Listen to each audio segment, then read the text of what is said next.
Welcome to the deep dive. This is where we plunge into your sources, the ones you share with us, to unearth some really fascinating nuggets of knowledge and insight. Yeah, think of it as your shortcut, maybe, to Yeah, getting genuinely well informed. exactly. With those, surprising facts and maybe some aha moments that hopefully really stick with you.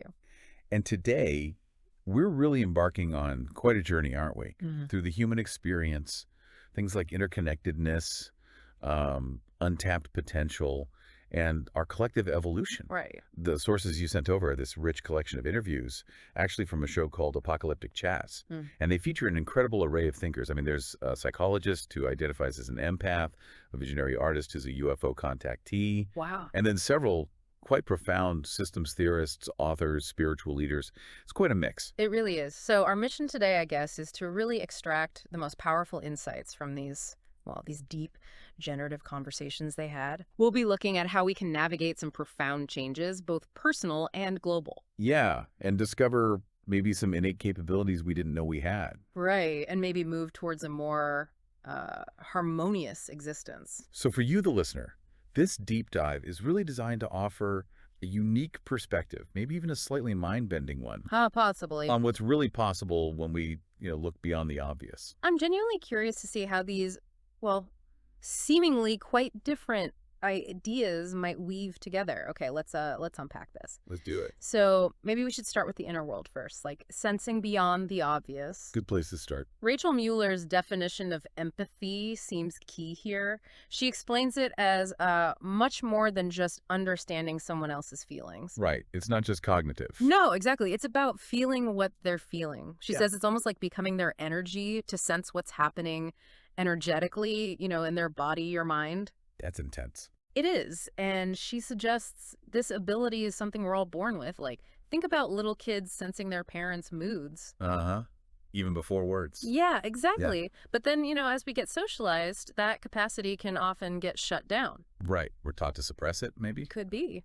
And Rachel found the big challenge for her was navigating boundaries, like knowing whose pain is whose. It's crucial. Otherwise, you'd just be overwhelmed. Totally. And the importance of consciously choosing to take on that emotional energy, but then crucially releasing it. Yeah, that release part sounds vital. It's a skill, really. Definitely a skill for just staying sane, probably. Well, what's fascinating here is how this deep, almost embodied empathy connects to Dr. Alexander László's idea. He calls it humaning well. Humaning well. I like that. Yeah. His idea is we thrive when we integrate intuition, empathy, and intellect. Yeah. But he actually prioritizes what he calls sentience. Sentience. So our capacity for feeling and perception. Exactly. Over purely intellectual consciousness. Mm. So it's not just a mental game.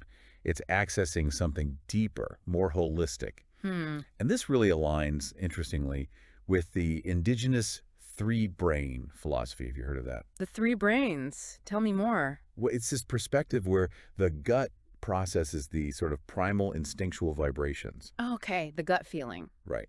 Then the heart finds that emotional resonance, the connection. Mm. And then the head makes the conscious, rational choices based on all that input. Wow. So it's like a whole body intelligence system. Precisely.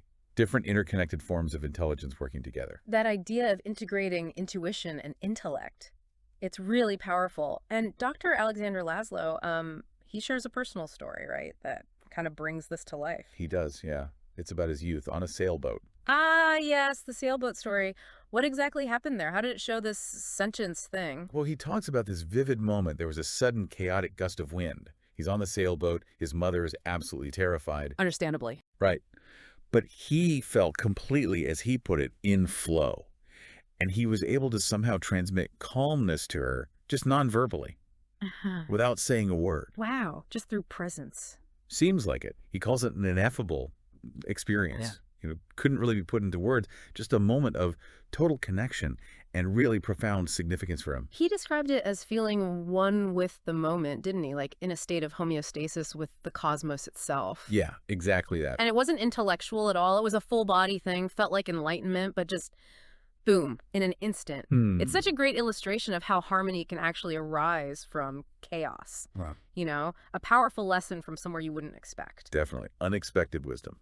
So, okay, we've touched on this profound inner landscape, empathy, intuition, that kind of flow state. Mhm. But what happens when our awareness stretches even further to connections that really challenge our basic understanding of, familiar reality? Right. Moving outwards now. Tom Marsala, the visionary artist, he recounts his first UFO contact experience. This was way back in 1969. Yeah, quite a story. He describes this initial, unprecedented fear, just absolute terror, but then it vanished completely when these beings focused their energy on him. Vanished. Just like that. Apparently, and he felt like he had found home, a complete reversal. Wow.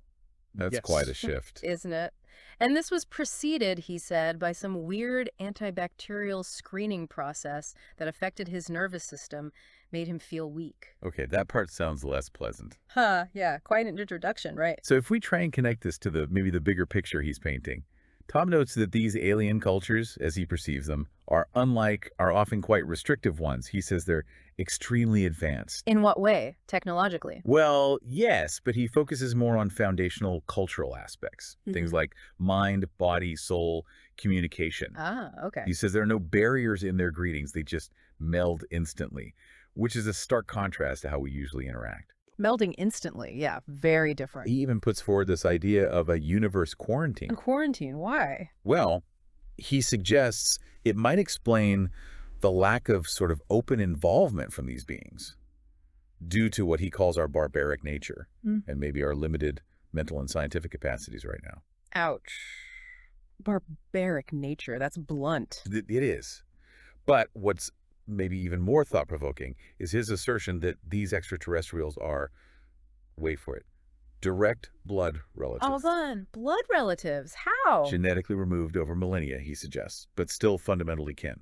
That is a truly radical idea, redefining our whole place in the cosmos. Absolutely. So what's the significance of that supposed kinship, then, for how we view our own potential, according to Tom?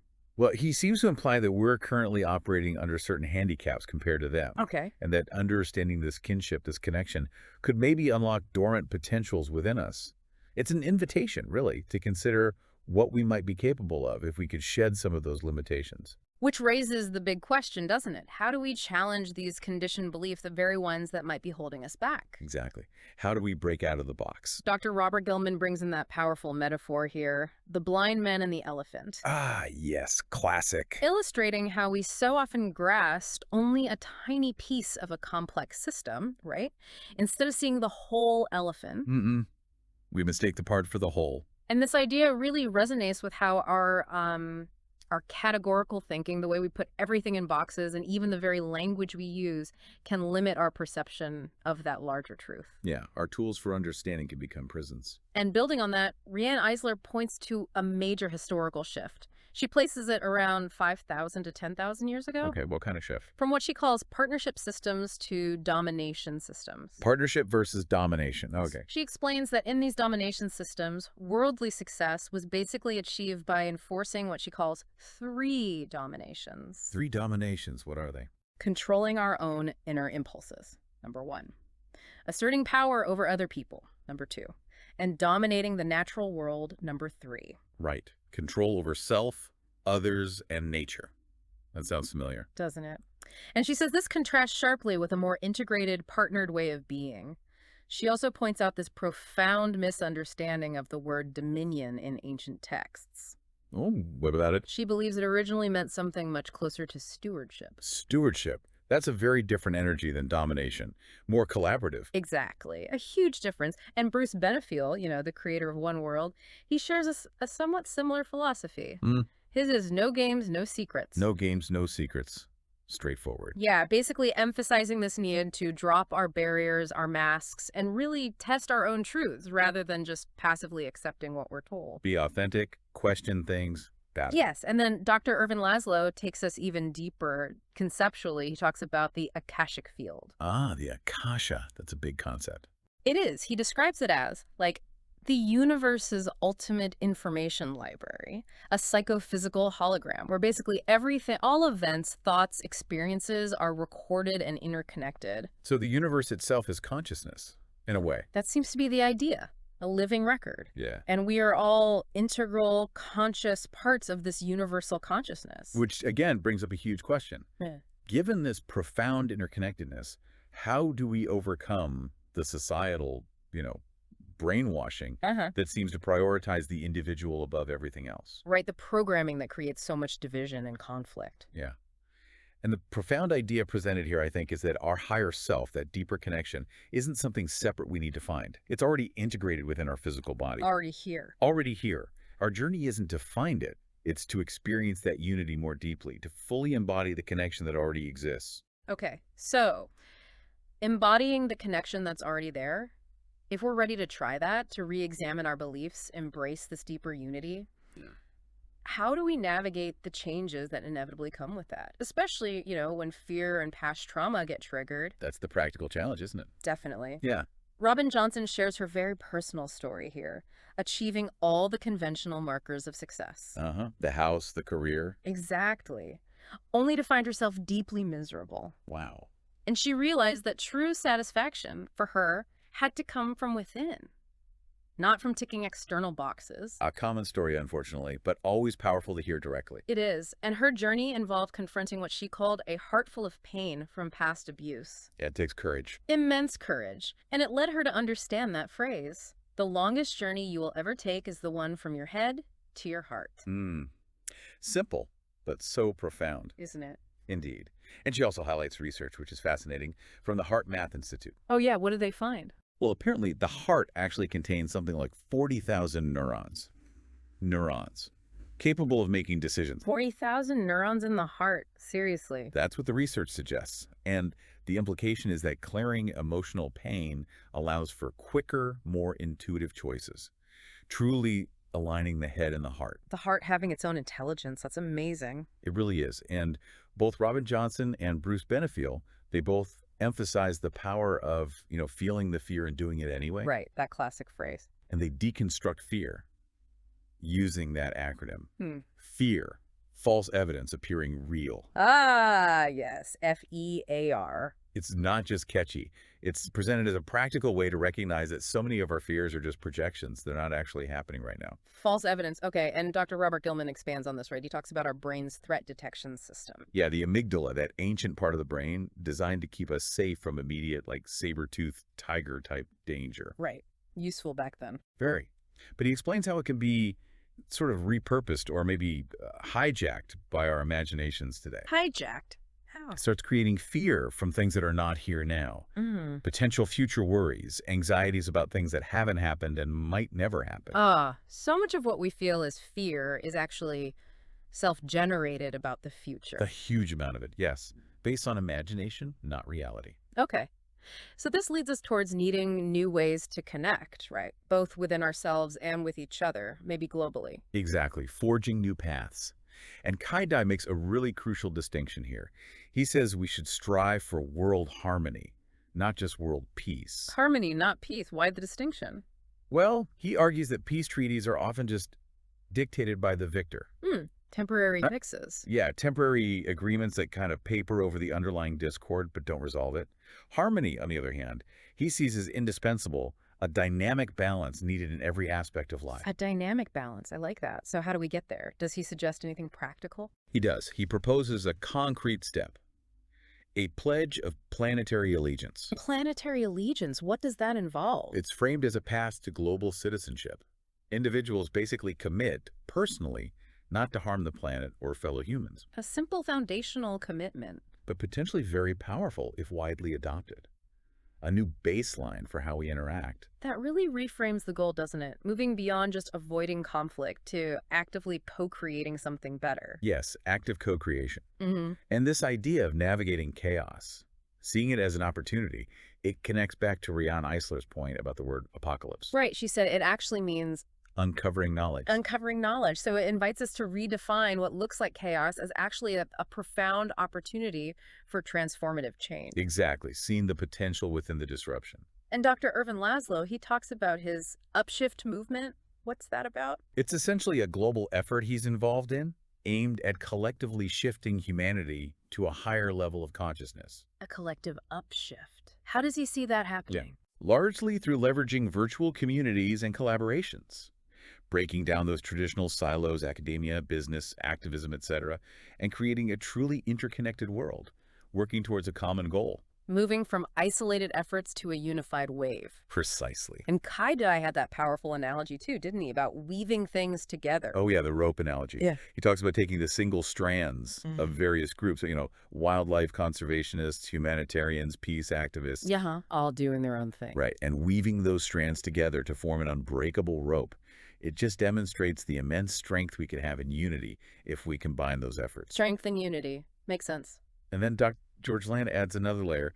He observes that nature doesn't work in hierarchies. No hierarchies in nature. Interesting. Well, not rigid top-down ones anyway. He says nature works through cooperation, creativity, connection, constantly creating miracles, as he puts it. So collaboration over control again. Exactly.